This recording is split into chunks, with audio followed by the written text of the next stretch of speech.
Hello friends, welcome to a new video. आपका स्वागत है OLST 630 में।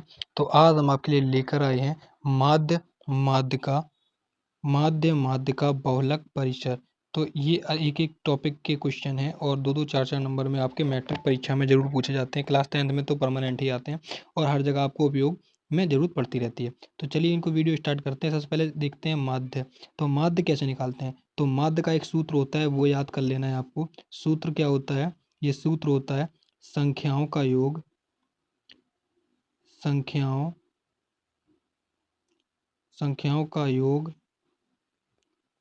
ठीक है, संख्याओं का योग बटे कुल संख्या। क्या होंगी?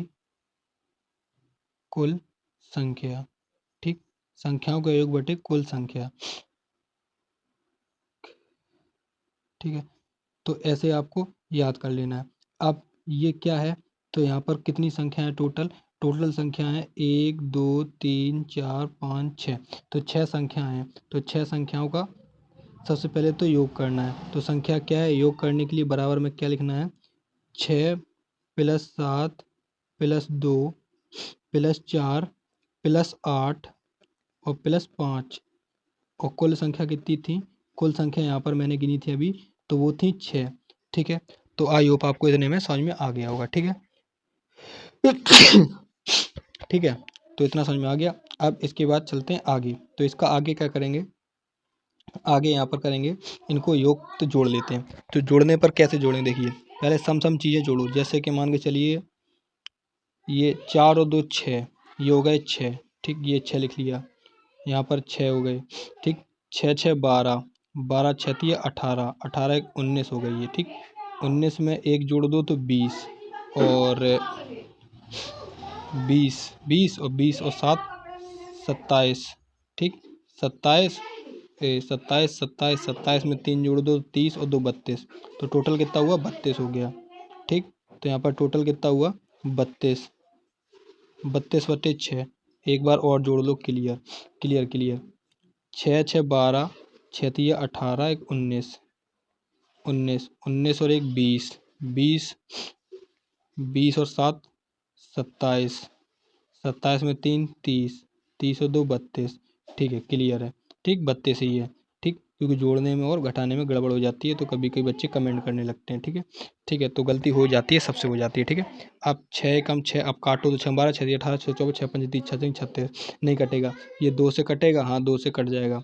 कितने बार कटेगा? द्वितीय 6, द्वितीय द्वितीय 6 और 2 एकम 2, 2 छक 12, 16/3।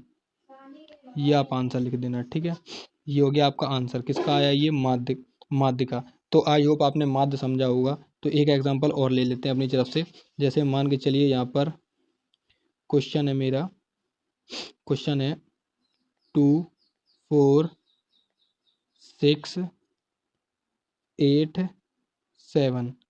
ठीक है, इसका माध्य ज्ञात करना है। तो इसका माध्य कैसे ज्ञात करेंगे? देखिए, इसका बहुत आसान है। पहले लिखेंगे 2 + 4, सब में प्लस कर देना है। ठीक है, 6 + 8 प्लस कॉमा की जगह प्लस लगा दो और बटे में क्या लिखना है? ये संख्या गिन लो, 1 2 3 4 5।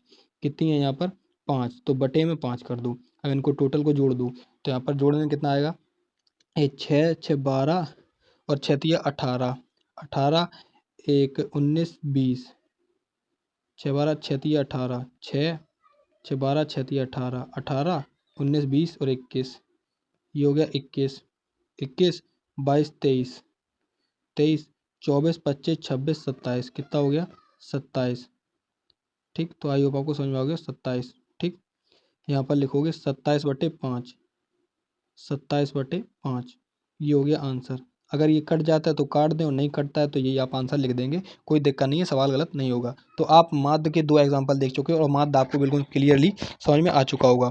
तो आई होप अगर वीडियो अच्छी लग रही है तो वीडियो को लाइक जरूर करना। अब चलते हैं माध्यिका की तरफ। तो आ चुके हैं माध्यिका पर। माध्यिका में आपको क्या करना है? तो कुछ लोग यहाँ पर कमेंट करेंगे कि आपने सेम एग्जाम्पल ले लिया है। तो हाँ, कोई दिक्कत नहीं है, सेम एग्जाम्पल मैं आपको तरीका बता रहा हूँ। एग्जाम्पल तो आपको भरवेलू बहुत सारे मिल लेंगे। ठीक है, तो सबसे पहले इसको क्या करेंगे? इसको हम आरोही क्रम में लिखेंगे। आरोही क्रम में लिखेंगे सबसे पहला काम। ठीक, पहला काम आरोही क्रम में। तो आरोही क्रम में लिख लेते हैं। तो चलिए इसको आरोही क्रम में लिखते हैं। पहले लिखिए, आरोही क्रम में 2 पहले आएगा। ठीक, 2 मैंने पहले लिख लिया। इसके बाद 2 के बाद 3 है नहीं, 4 है तो 4 लिखो, 4 लिख लिया। इसके बाद 4 के बाद 5 है, 5 लिख लो। 5 के बाद यहाँ पर 6 है, 6 लिख लो, 6 है, ठीक, 6 है। 6 के बाद यहाँ पर 7 लिखो, अब 8 लिखो, ठीक, ये लिख गया आरोही क्रम में। ठीक है, तो आपको समझ में आ गया कि आरोही क्रम कैसे लिखना है। ठीक है, 8, इसके आगे कोई है नहीं तो आप लिख लिया। अब इसके बाद माध्यिका में करेंगे क्या हम, इसका भी एक सूत्र होता है। ये कौन सा है, ये आपका 1 2 3 4 5 6, ये सम के लिए है। किसके लिए है, सम, यहाँ पर सम के लिए, ठीक है। और विषम के लिए दूसरा होता है। तो सम के लिए क्या होगा, देखिए सम के लिए इसका जो सूत्र है वो सूत्र ये है, ये सूत्र है, देखिए मैं डायरेक्ट लिख रहा हूँ यहाँ पर, n+1/2 वां पद, ठीक है, 2 वां पद प्लस यहाँ पर n/2 वां पद, ठीक है, वां पद मैं पूरा नहीं लिख रहा हूँ, नीचे आप लिख लेना वां पद और +2, ठीक है। ये आपको समझ में आ गया होगा इतना, ठीक है। इसको आप कैसे करेंगे, देखिए इसको आराम से करेंगे आप, कुछ दिक्कत नहीं है, ठीक है। तो इसको आप करने के लिए देखिए क्या करेंगे, यहाँ पर सबसे पहले तो हमें पद लिख लिए। पद कितने हैं मेरे, पद यहाँ पर अभी मैंने गिने थे 6 हैं, ठीक है। तो पद कितने हैं, 6। तो n बराबर कितना है यहाँ पर, n बराबर, या पदों की संख्या लिखो यहाँ पर, क्या लिखोगे, पदों की संख्या, पदों की संख्या, ठीक, पदों की संख्या बराबर है यहाँ पर n बराबर लिखते हैं पदों की संख्या, n बराबर 6, ठीक। तो यहाँ पर लिखो 6, इसमें लिखो 6 + 1/2 और ये nवां पद हटा के यहाँ लिख दो प्लस, और यहाँ लिख दो 6/2, ठीक। तो इतना आपको समझ में आ गया होगा। इतना अगर समझ में आ गया तो कोई दिक्कत नहीं है, आगे का प्रोसेस बहुत आसान है, ठीक है। अब क्या करना है आपको, अब इसमें करना क्या है, अब ये 6, ये आप ऐसा करोगे तो 2 एकम 2 और 2 और तो 2 एकम 2, ठीक। यहाँ पर ऐसे कर लो, इसको ऐसे कर लो आराम से। यहाँ पर क्या है, ये देखिए ये पूरा नहीं है, ये अलग है, क्या है ये एक अलग है, ठीक है। ये प्लस ऐसे लिख लो यहाँ पर, ये कैसे लिखोगे, 6/2 6/2 + 1 ऐसा है, ठीक है। तो यहाँ पर ये काटोगे जब 2 एकम 2, 3 बार तो कट जाएगा, तो यहाँ कितना आ जाएगा बराबर में, यहाँ आएगा 3/3 + 1 और +3, ठीक है। तो ये कितना आएगा टोटल, अरे सॉरी, बटे में 2 तो इसके लिखा ही नहीं मैंने यार, बटे में 2, ठीक। और लिखा है 3वां पद, ये हो जाएगा 3 और 1 4, तो ये हो जाएगा 4वां पद, ठीक है। यहाँ पर पूरी भाषा लिख दो, 4वां पद प्लस 3वां पद, इसके बटे में 2 है, यहाँ पर लिखा मान लो 2 है और इसके बटे में 2 है। तो चौथा पद मेरा क्या है, चौथा पद है मेरे यहाँ पर 1 2 3 4, चौथा पद है मेरा 6 और तीसरा पद है मेरा 5, तो 6 और 5 कितना हुआ, 6 और 5, तो यहाँ लिख दो 6 और +5 और बटे 2, ठीक, ये हो गया।